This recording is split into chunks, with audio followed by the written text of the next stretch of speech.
Boker Tov les Koulam. Bonjour à tous et à toutes.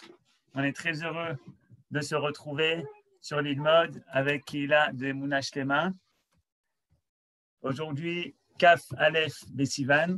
On est Erev Parashat Shlach Lecha. Et on a le plaisir de retrouver le Rav Yehuda Ben Ishai. Rav Yehuda, est-ce que vous nous entendez?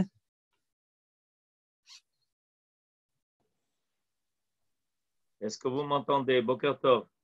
Boker Tov les Koulam.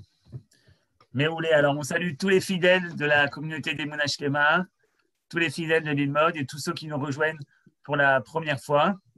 Voilà, la paracha des explorateurs, beaucoup de questions. On va laisser le Rav Ben Ishai nous parler de qui sont ces explorateurs et qui a commandé cette excursion. Bonne étude.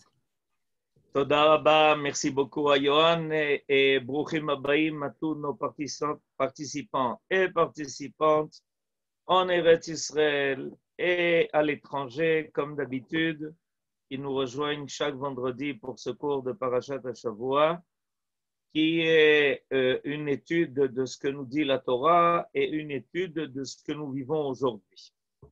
Alors, le thème que nous allons aborder aujourd'hui, évidemment, il est très difficile de passer à côté de cela à la parashat Shlech Lecha, c'est le thème des Meraglim. Les Meraglim sont en fait les explorateurs. Aujourd'hui, on sait tous ce que c'est qu'un Meragel, c'est un espion. Ça fait partie des moyens dont se sert chaque État pour se garder, prévenir éventuellement tout danger. Et donc, on est à la parashat HaMeraglim. Alors, la question fondamentale qu'on va poser aujourd'hui, et en principe, on attend la réponse que vous connaissez, c'est en fait, qui est-ce qui a voulu envoyer les Meraglim? Qui était pour cela? Les Meraglim vont partir en mission. Évidemment, ils partent en mission parce que quelqu'un les a envoyés en mission. Ils ne partent pas en mission de leur propre initiative. Et la question importante, pour comprendre aussi le résultat de leur mission, est de se poser la question, mais qui a voulu les envoyer? À partir de quoi sont-ils partis? Alors, si on vous pose la question et qu'on vous demande qui a voulu envoyer les Meraglim, qui a voulu envoyer les explorateurs, essayez de donner à vous-même, de vous donner à vous-même la réponse que vous auriez donnée si on vous posait cette question. Si quelqu'un s'adressait à vous et qu'il vous demandait, dis-moi, mais qu'est-ce qui a voulu envoyer les explorateurs? J'imagine que la réponse généralement admise est que ce sont les Béné Israël qui ont voulu envoyer les Meraglim. Alors, nous allons lire le début de la parashat Shlech Lecha. D'accord? Nous allons lire les 3 premiers versets qui nous sont donnés au début de la parashat Shlech Lecha. D'ailleurs, que notre ami Yohan nous a préparés. Vous les avez en face de vous. Et on va voir ensemble qu'est-ce que ces versets nous disent. C'est Shelach Lecha, Rav. C'est Shelach Lecha, pas Lech Lecha. Shlach Lecha, oui, bien sûr. Et vous allez comprendre pourquoi aussi je dis Lech Lecha. Shlach Lecha, effectivement. Donc, Yohan nous a mis les versets en face. וידבר אדוני אל משה לאמור, שלח לך אנשים ויתורו את ארץ כנען, אשר אני נותן לבני ישראל, איש אחד למטה אבותיו, תשלחו כל נשיא בהם. Je m'arrête là. Dieu s'adressa à Moshe en disant, c'est la phrase d'introduction habituelle que l'on a pour toutes les mitzvot qui ont été données par Akadosh Baruch Hu à Moshe pour qu'il les transmette aux enfants d'Israël. Vaidaber Hashem el Moshe les morts. On connaît cette formule. Ben, elle apparaît ici au début de notre paracha. Shlach lecha. Envoie-toi des hommes qui vont explorer, partir en exploration de la terre de Canaan que je donne aux enfants d'Israël, que soit envoyé un homme pour chaque tribu, voilà les hommes que vous devez envoyer. Voilà ce que nous est dit dans les 2 premiers versets. Je continue le 3e, il est très important parce qu'il y a une expression ici qui va confirmer ce qu'on va tout de suite dire. Vaishlach otam Moshe mimidbar paran. Moshe Rabbeinu les a envoyés à partir du désert de Paran. Alpi Hashem. Alpi Hashem. Selon la bouche de Dieu. Traduction littérale. Selon la bouche de Dieu. C'est-à-dire selon sa volonté. Kulam Anashim Raché Bene Israël Emma. Et les hommes qui ont été envoyés étaient tous des chefs, c'est-à-dire des gens très importants dans leur peuple. Alors regardez, on a au début du verset bête que vous avez sous les yeux, un ordre qui est donné, Shlach Lecha. Ça a commencé par la formule habituelle des mitzvot qui sont transmises par Dieu à Moshe pour Israël. Vaidaber Hashem el Moshe lemor. Il y a un ordre, Shlach Lecha. Et pour confirmer tout cela, dans le verset Gimel, dans le 3e verset, Alpi Hashem. C'est-à-dire que ces hommes-là ont été envoyés par la parole de Dieu, selon la parole de Dieu. Alpi Hashem, comme Yohan est en train de nous le souligner. Il y a quelque chose de très surprenant dans l'affaire. D'après toutes les remarques que je viens de faire, il s'avère que les Meraglim ont été envoyés par Akadosh Baruch Hu sur son ordre. Et cette confirmation nous est donnée par le Rav Shimshon Raphaël Hirsch dans son commentaire sur le début de la paracha. Mais vous, comme l'a dit tout à l'heure Johan, j'ai fait un lapsus et au lieu de dire que c'est la parachat Shlech Lecha, j'ai dit que c'était la parachat Lech Lecha et maintenant je vais expliquer mon lapsus. Mon lapsus vient du fait qu'en fait j'ai voulu faire référence à l'ordre qui a été donné à Abraham Avinu d'aller en Eretz Kenaan, Lech Lecha. Et personne n'a remis en question l'idée que quand Abraham Avinu est parti de Haran, il l'a fait selon sa propre volonté. Il est clair qu'il l'a fait selon la volonté divine. Lech Lecha. Et on a maintenant la même formule qui apparaît au début de notre paracha. Shlach Lecha. Je vais vous lire en ivrite le commentaire du Rav Shimshon Raphaël Hirsch. Vegam kan nira, sheshlach lecha utzivui gamur. Et il semble, nous dit le Rav Hirsch, qu'il s'agit d'un ordre divin total. Mishum kach ne'emar bepasuk haba. Et c'est pour ça que dans le prochain verset, il s'agit du verset Gimel numéro 3. She'anashim nishlachu alpi Hashem. Il est marqué, ne'emar, She'anashim nishlachu alpi Hashem, que les hommes ont été envoyés selon la parole de Dieu.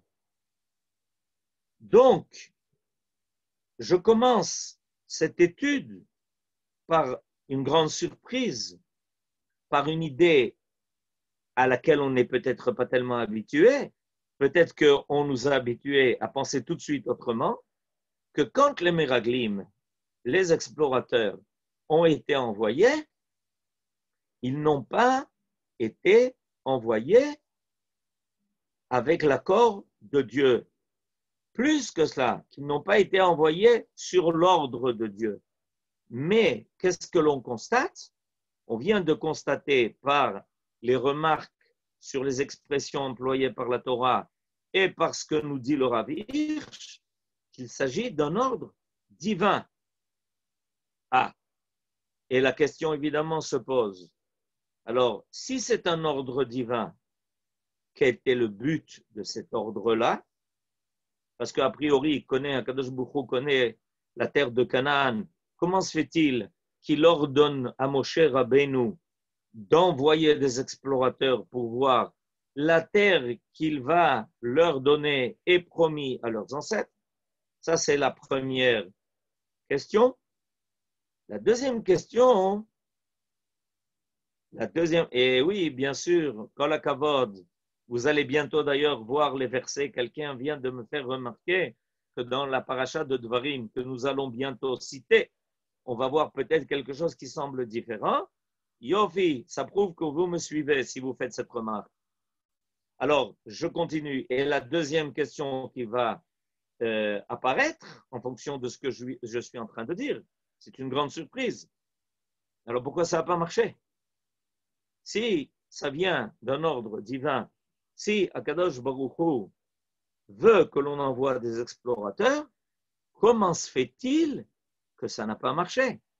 Où est-ce que ça a clashé? Où est-ce que ça a flanché? Quel est le problème? Alors, étant donné qu'on vient de faire, quelqu'un vient de me faire la remarque dans la paracha de Varim, c'est différent. Alors, on va demander à notre ami Johan de nous présenter les versets de la paracha de Dvarim. Voilà maintenant ce que Johan va faire. Et il va nous montrer, voilà, très bien, il va maintenant nous montrer les deux versets dans la paracha de Dvarim, dans le chapitre 1. Alors, je vais vous donner quand même une toile de fond, d'accord? Et ça marchera très bien quand Yahushua enverra les explorateurs. Vous avez raison dans votre remarque. La toile de fond maintenant, c'est quoi des versets que Johan est en train de nous présenter? C'est que avant de quitter les enfants d'Israël, alors qu'ils ont fini de traverser le désert, notre maître Moshe va faire le récapitulé de tous les événements qu'ils ont vécus. Et dans le cadre de la récapitulation des événements vécus, il se trouve que Moshe Rabbeinu va s'étendre sur l'histoire des Meraglim. Il y a beaucoup de choses qui nous est arrivées dans le désert pendant 40 ans, beaucoup de choses. Mais à quoi Moshe Rabbeinu va-t-il consacrer le plus grand nombre de versets? Il va consacrer le plus grand nombre de versets précisément à l'histoire des explorateurs. Alors, lisons les deux versets qui vous ont été présentés. Vatikrevun elai kulechem. À ce moment-là, à cette époque-là, vous êtes tous approchés de moi ensemble. Vatomru, nous voulons envoyer des hommes devant nous. Veyachperu lanu et haaretz, pour qu'ils aillent espionner la terre en notre faveur, c'est-à-dire qu'ils viennent nous faire un compte-rendu de ce qu'ils verront. Veyashivu otanu davar, et ils nous ramèneront ce qu'ils ont vu.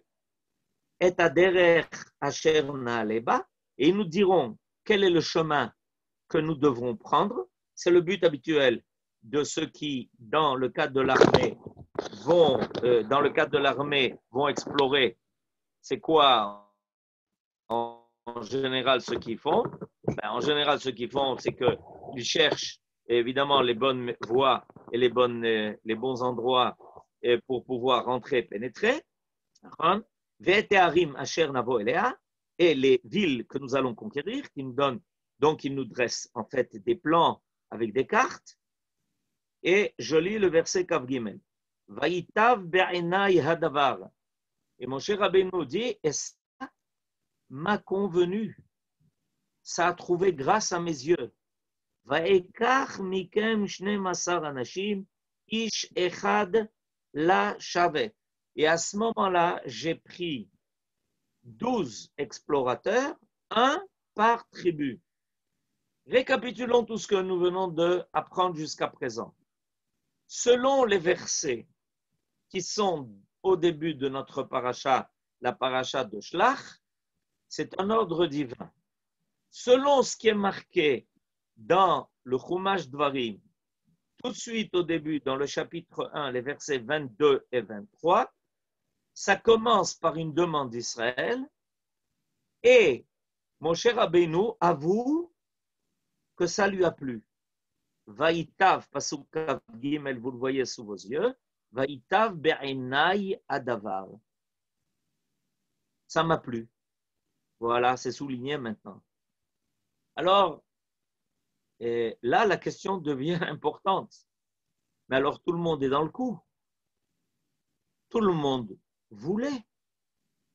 Akadosh Baruch Hu, dans notre paracha, au moment où on nous raconte l'événement, d'accord? Et dans la paracha de Dvarim, Moshe Rabbeinu commence par nous dire que c'est une demande des Béné Israël, et il rajoute, et moi j'étais d'accord, et ça m'a plu. Alors, Akadosh Baruch Hu, les enfants d'Israël et Moshe Rabbeinu. Alors, qu'est-ce qu'on veut de plus? Et évidemment, à ce moment-là, surgit une question très grave. Mais alors, si ça n'a pas marché, d'accord? Si on voit qu'à la fin, la faute des explorateurs, malheureusement, va nous laisser dans le désert pendant 40 ans, alors qu'on aurait dû rentrer tout de suite en sortant d'Égypte en Eretz Israël, et que nos sages nous révèlent que non seulement on va passer 40 ans, mais qu'on va passer des milliers d'années à errer dans le désert des nations. Alors, qu'est-ce qui n'a pas marché? Comment se fait-il que Akadosh Baruch Hu donne l'ordre, les Béné Israël le réclament, et Moshe Rabbeinu est d'accord, et à la fin, ça ne marche pas. Alors, il y a évidemment ici quelque chose d'important et de profond à comprendre, et on va essayer de le comprendre. Je voudrais, avant d'essayer de répondre aux questions posées, faire remarquer que dans le Chumash Devarim, Moshe Rabbeinu ne s'arrête pas là. Après récapituler et ramener à notre mémoire ce qui s'est passé avec les Meraglim, il nous dévoile qu'une fois que le décret a été prononcé à cause de la faute des explorateurs, les enfants d'Israël qui avaient 20 ans et plus au moment de la sortie d'Égypte resteraient dans les déserts et ne pourraient pas rentrer en Eretz Israël. Lui compris, Moshe Rabbeinu nous révèle qu'il y a des hommes en Eretz, dans le peuple d'Israël qui ont quand même voulu forcer le barrage et qui ont quand même essayé de continuer le chemin vers Eretz Israël. Et ils sont partis en guerre pour essayer de franchir quand même le Jourdain et de rentrer quand même en Eretz Israël. Ces hommes-là portent un nom. Ils s'appellent les Ma'apilim, c'est-à-dire ceux qui veulent quand même monter la montagne, c'est-à-dire franchir les obstacles pour quand même rentrer en Eretz Israël.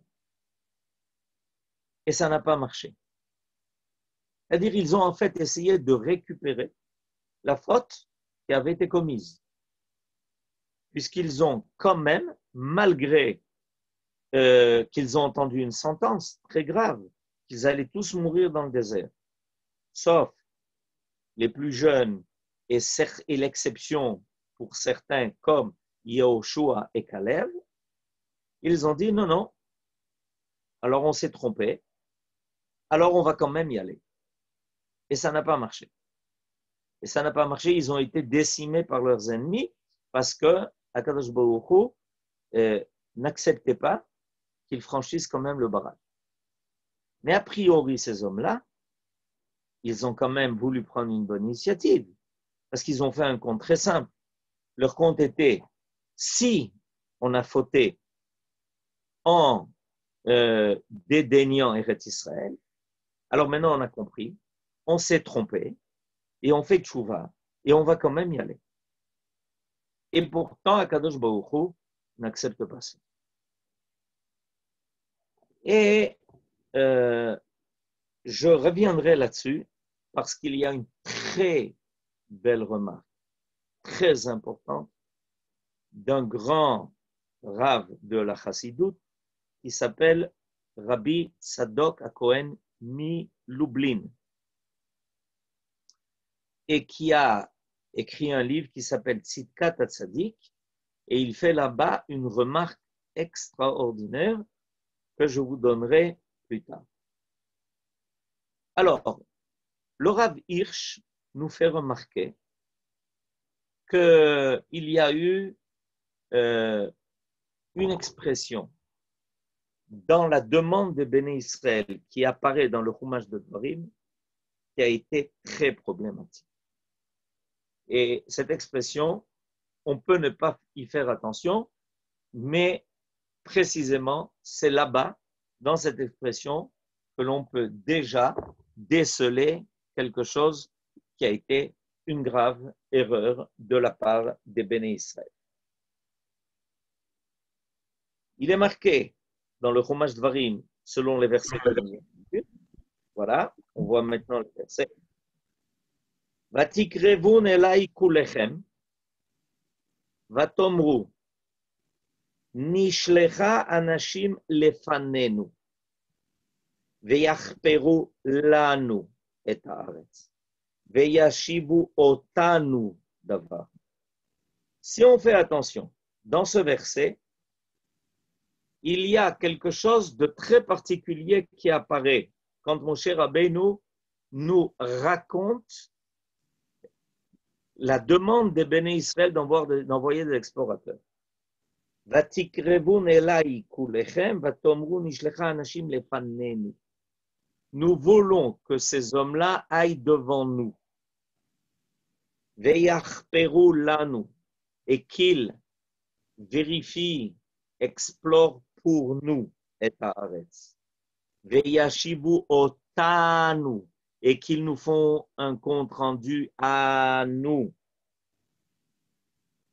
Pourquoi est-ce qu'il y a quelque chose de très problématique dans les expressions que je viens de citer?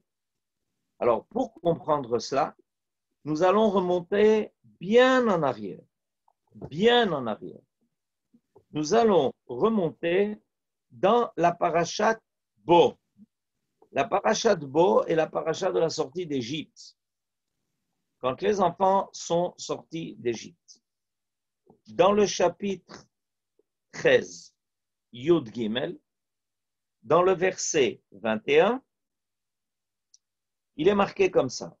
Vaïsou misukot vayachanu be'etam bikse hamidbar. Les enfants d'Israël sont sortis d'Égypte, ils ont commencé à passer par toutes les étapes. Vadonai olech lifnehem yomam be'amud anam. Lanchotam aderech. Velayla be'amud esh. Lehaïr lahem lalechet yomam valayla.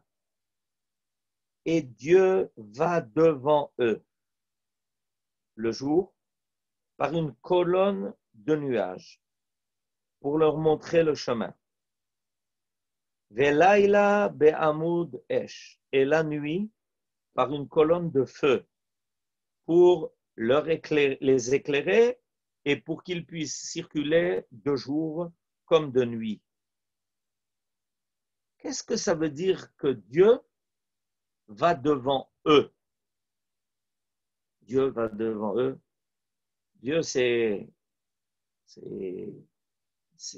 quelque chose d'abstrait, c'est quelque chose de rouhani, c'est quelque chose de spirituel. Alors là, nous allons comprendre quelque chose d'important dans l'histoire du peuple d'Israël. Dans notre paracha, qui est la paracha Shlach, Moshe Rabbeinu nous parle de l'ordre donné par Dieu d'envoyer les Meraglim. Et dans la paracha de Devarim, Moshe Rabbeinu nous parle de la volonté des Béné Israël d'envoyer des meraglim. Est-ce que la volonté divine et la volonté d'Israël est la même? En d'autres termes, a priori, et c'est important de le comprendre, le peuple d'Israël, globalement, dans son histoire, veut ce que Dieu veut. Ce réveil des enfants d'Israël de demander, de réclamer des meraglim, ce n'est pas au départ quelque chose qui vient de la volonté de l'homme. Jusqu'à présent, les enfants d'Israël ont suivi Moshe Rabbeinu et ont suivi Akadosh Baruch Hu dans le désert. Personne n'a eu l'idée de s'adresser à Moshe Rabbeinu dans le désert en disant, mais Moshe Rabbeinu, est-ce que toi tu es un guide diplômé? Est-ce que tu as fait des études de guide pour savoir comment nous diriger dans le désert? Quelle aurait été la réponse de Moshe Rabbeinu? C'est pas moi que vous dirige. Vous venez d'entendre dans la paracha de Bo que c'est Dieu qui va devant vous. Il y a des signes. Il y a des signes qui guident notre histoire. Il y a des signes qui nous guident dans notre histoire en tant que peuple. Dans le désert, c'était ce nuage qui allait devant nous, cette colonne de feu qui nous dirigeait pendant la nuit. La volonté des enfants d'Israël, en réalité, était le résultat de l'ordre divin. Quand Akadosh Baruch Hu a donné l'ordre à Moshe Rabbeinu d'envoyer des explorateurs, les enfants d'Israël n'ont rien dit, ils se sont tus. C'était un ordre divin comme les autres. Personne n'a posé la question, mais pourquoi envoyer des explorateurs? Si Akadosh Baruch Hu le dit de le faire, ben, il faut le faire, c'est clair. Aussi bien les enfants d'Israël que Moshe Rabbeinu. Et pourquoi Akadosh Baruch Hu a-t-il voulu que l'on envoie des meraglim, des explorateurs? Quel était le but poursuivi par Dieu dans cette démarche? C'est intéressant. Pourquoi est-ce que Akadosh Baruch Hu voulait que les enfants d'Israël envoient ces explorateurs? Au moins pour deux raisons. La première raison, parce que il n'y a rien de plus extraordinaire que de voir ce que Akadosh Baruch Hu va nous donner. Ça va éveiller en nous la volonté totale de rentrer en Eretz Israël. On va, par le fait que les Meraglim vont rencontrer Eretz Israël, ils vont nous faire comprendre qu'est-ce que nous allons vivre. Ce rêve qui est poursuivi depuis Abraham Avinu, à qui Akadosh Baruch Hu a dit Lech Lecha, va maintenant apparaître dans Shlach Lecha. Ce peuple qui n'a pas connu Eretz Israël, par l'intermédiaire des explorateurs, et d'ailleurs ils le font, ils ramènent des fruits, une grappe de raisin portée par 8 hommes sur 12. Et je ne sais pas si vous vous rendez compte, pour porter une grappe de raisin, il faut 8 explorateurs sur les 12. Ils ramènent ces fruits extraordinaires pour nous donner le goût, l'envie, la volonté. Nous nous rappelons de notre enfance, quand on arrivait à avoir une carte postale d'Eretz Israël, on la regardait comme le plus beau bijou. Nous avions envie de rencontrer ces cartes postales qui nous montraient le Kotel, qui nous montraient le Negev, qui nous montraient le Kever Rachel, qui nous montrait le Galil. On regardait ça en extase dans notre enfance. Et combien de maisons, dans combien de maisons, il y avait une carte d'Eretz Israël qui était quelque part pendue dans une des chambres. C'était une des choses sacrées qui était posée dans les maisons des Juifs à l'étranger, en dehors d'Eretz Israël. Akadosh Baruch Hu a voulu qu'ils viennent en Eretz Israël avec bonne volonté. En plus de ça, il voulait les faire passer de l'état surnaturel du désert à la conquête d'Eretz Israël par leurs propres efforts. Il y a un passage de la façon dont Dieu dirige l'histoire. Jusqu'à présent, tout était par l'initiative divine. Arrivé en Eretz Israël, Dieu nous prend en associé. Et pour ça, on a besoin de gens qui commencent à agir, de gens qui vont voir la terre, qui vont commencer à faire des plans, qui vont commencer à dresser des cartes. Petit à petit, les choses se trouvent entre les mains de l'homme. Comment Eretz Israël donnait de tels fruits alors que les Cananéens habitaient? Mais c'était pour les enfants d'Israël que ça a été fait. Ils sont arrivés à un endroit qui s'appelle Nachal Eshkol. Et qu'est-ce que les commentateurs vont dire? Mais comment il s'appelle Nachal Eshkol? Eshkol, c'est de l'hébreu, ça veut dire une grappe. C'est aujourd'hui le symbole des morés derech, des guides en Israël. Comment il s'appelle déjà Nachal Eshkol? Oui, au nom du futur. Il portait le nom de Nachal Eshkol en fonction de ce que les Meraglim allaient découvrir et y trouver. Nous avons, en venant en Eretz Israël, vu des choses que les autres qui vivaient ici n'avaient jamais vues et pourtant ils sont restés ici des milliers d'années. Et nous les découvrons parce que Dieu nous ouvre les yeux, ce qu'il n'a pas permis aux autres de voir. Et on voit des choses aujourd'hui qui n'ont pas été découvertes pendant des milliers d'années parce que Akadosh Baruch Hu les a cachées. Donc Eretz Israël devait révéler des secrets aux explorateurs.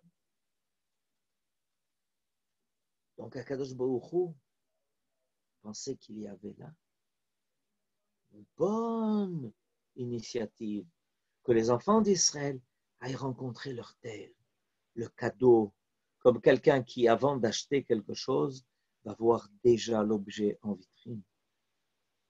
Ils vont rencontrer Eretz Israël, ils vont comprendre que Eretz Israël a des forces particulières, qu'elle a quelque chose de tout à fait particulier à donner. Et mon cher Rabbeinu, il est d'accord, c'est clair, c'est une bonne chose, ça vaut le coup. Quand on va rentrer en Eretz Israël, on va commencer à appliquer des mitzvot qu'on n'a jamais appliquées auparavant, y compris la chala, la frachat chala, qui est connue dans tous les foyers juifs, tout de suite, avec notre entrée en Eretz Israël, tout de suite. Ça y est, on va goûter le pain de la terre et on va d'abord retirer la chala. Ça va être notre premier profit de la terre.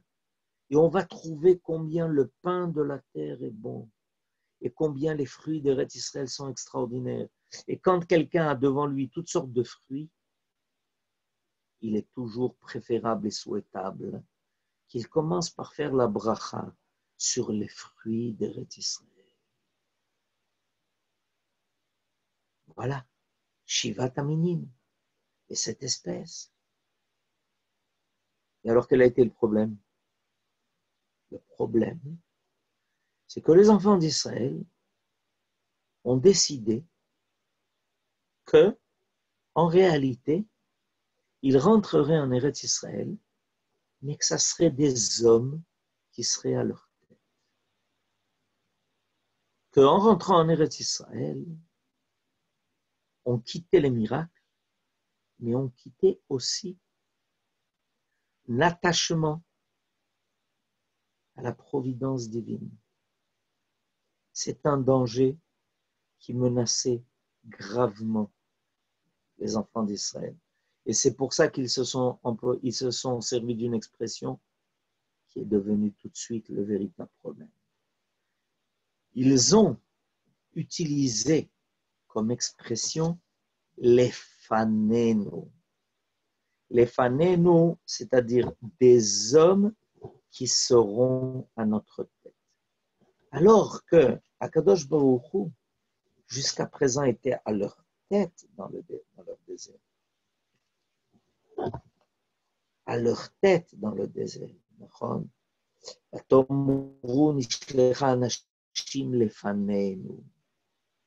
Nous ne voulons qu'une conduite, être conduits que par une conduite qui est humaine. Et évidemment, en sortant du désert et de ses miracles, on risquait, et c'est finalement malheureusement arrivé, qu'on ait le sentiment que maintenant, on a grandi. Comme l'enfant qui grandit, qui devient adolescent, et qui pense qu'il n'a plus besoin ni de papa, ni de maman. Ça, les explorateurs, malheureusement, n'ont pas réussi à ramener le peuple à la compréhension que la providence divine serait toujours celle qui conduirait l'histoire d'Israël. Et ils leur ont dit la chose suivante: si vous voulez continuer à n'être conduit que par Dieu, il vaut mieux rester dans le désert.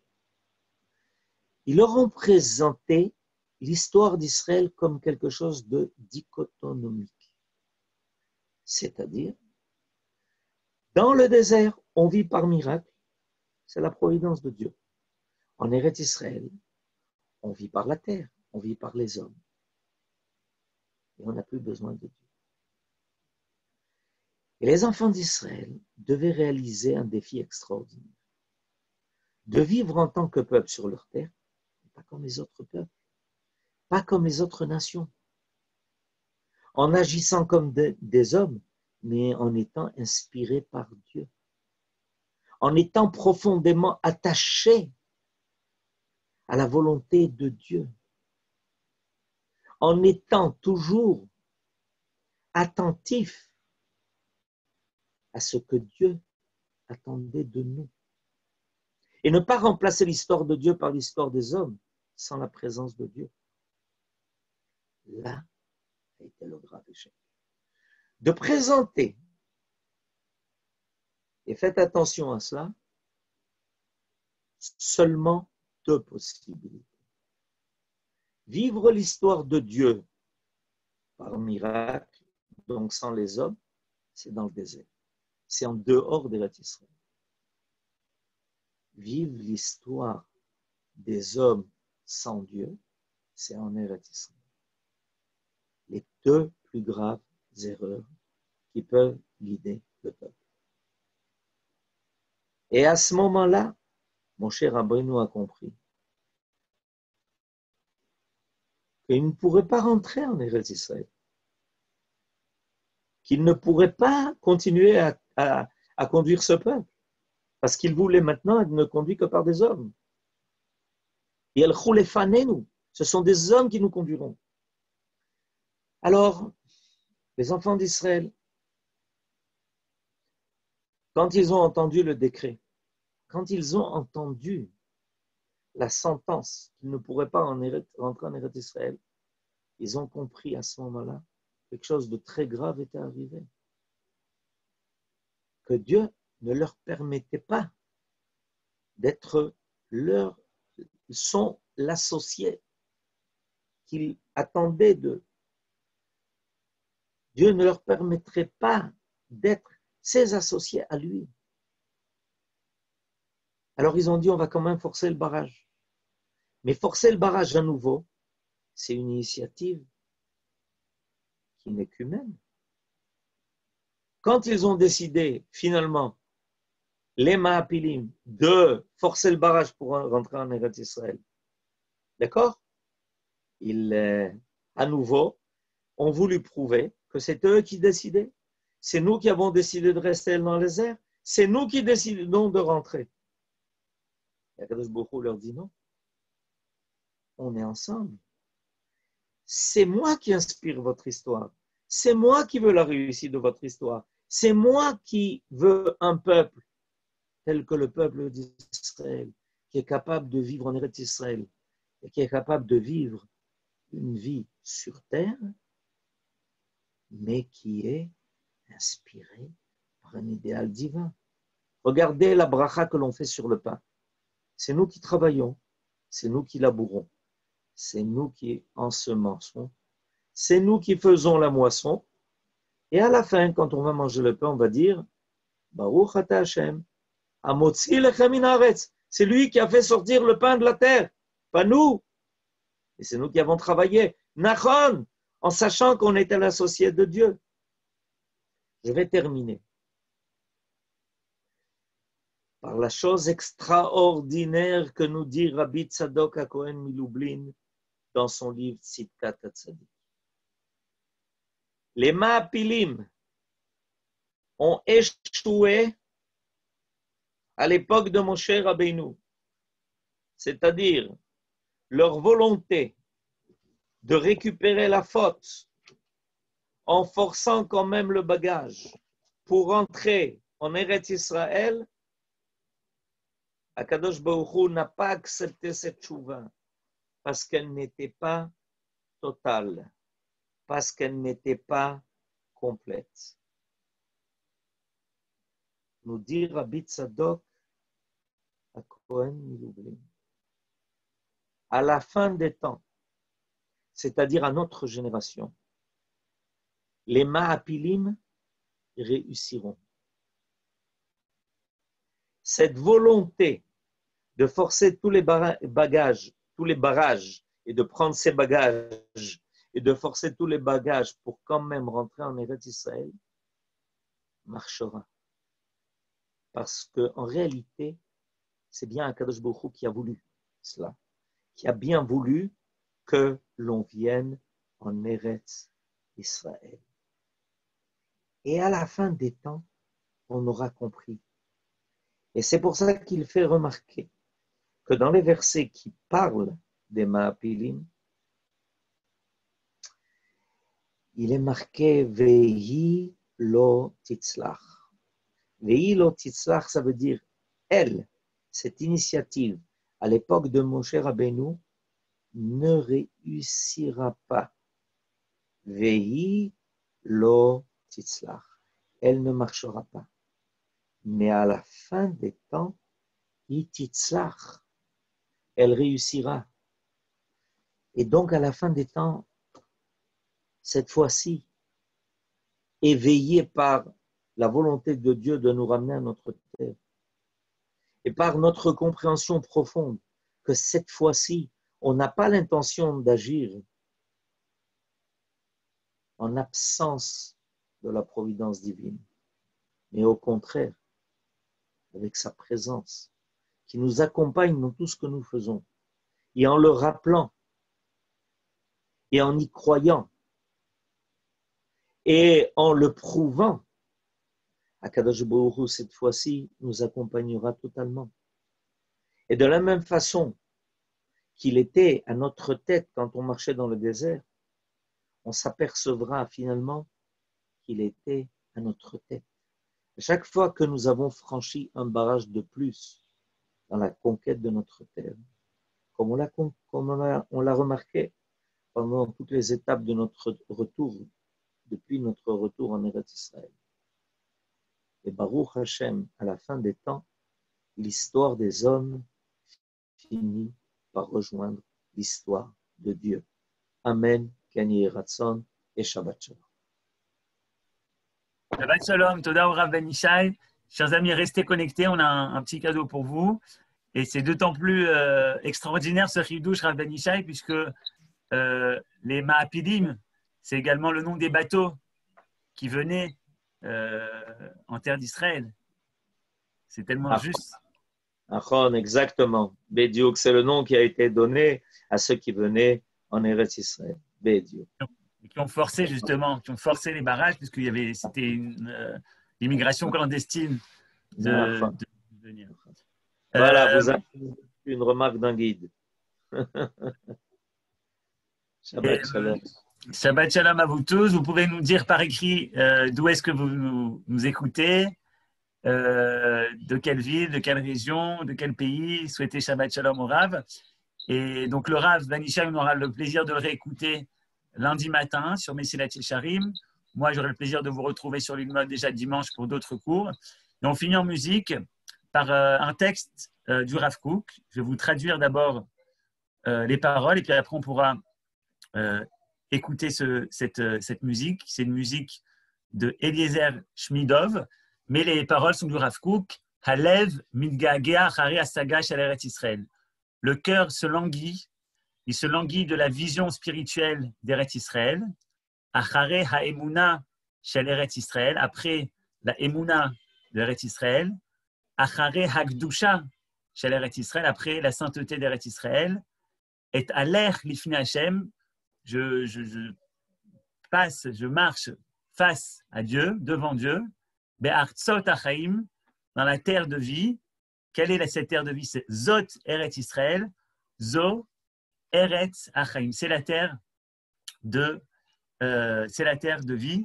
Voilà, on va se quitter avec cette musique. Hop, voilà, partager.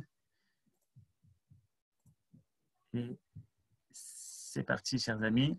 Voilà, vous pouvez réagir par chat et nous souhaiter Shabbat Shalom. Shabbat Shalom à vous tous.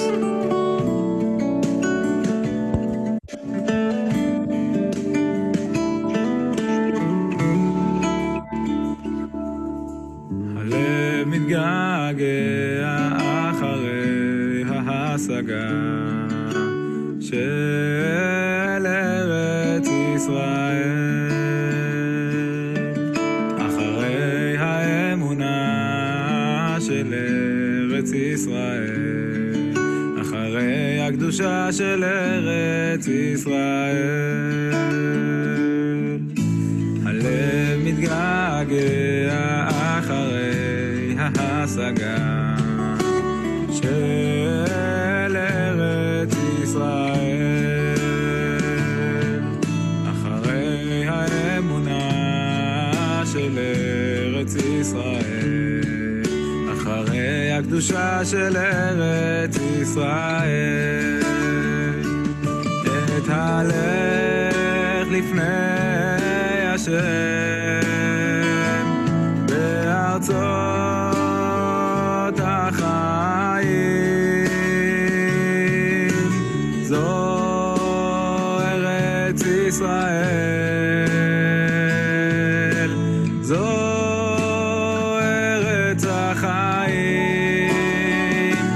את הלך לפני השם בארצות החיים, זו ארץ ישראל,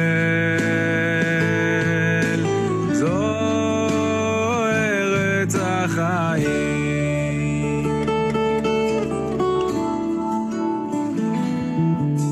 הלב מתגעגע אחרי ההשגה של ארץ ישראל,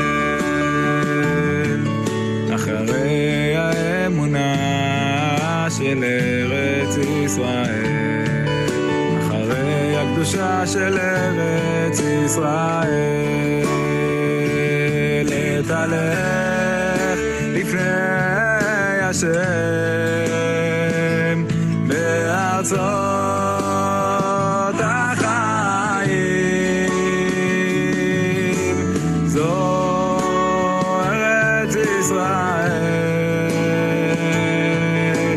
זו ארץ החיים.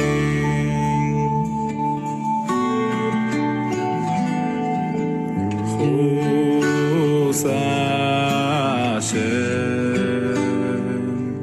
רחם נא אל רחום וחנון, חמול נא וזכני נא, ושוב אליך בתשובה שלמה, והשיבני נא אל ארץ חמדתך, להתהלל עם נחלתך. רחם רחם אבא רחמן, חוס נא הושיע נא אל המושיע, אתהלך לפני השם בארצות החיים, זו ארץ ישראל, זו ארץ החיים, אתהלך לפני השם בארצות החיים, זו ארץ ישראל, זו ארץ החיים.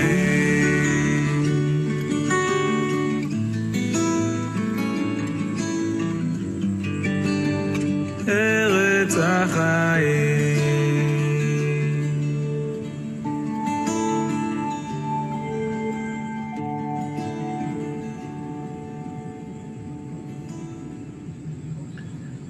Shabbat Shalom à tous.